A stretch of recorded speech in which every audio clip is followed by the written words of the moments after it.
mas mabunga tong habanero na to kaysa sa isa. Mas madaming pads to. Parikoy.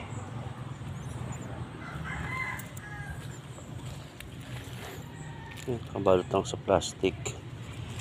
Tingnan natin kung makakalusot. May mga fruit fly dito. Ayan o. Madami pa dyan o. Hindi ko na babalod. Mas madami lang dito.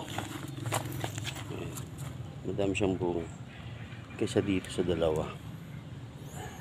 Ayan. Dito naman malalaki na to eh. Good size na.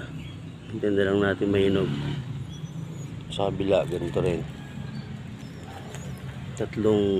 Meron tayong 3 puno dito ng habanero.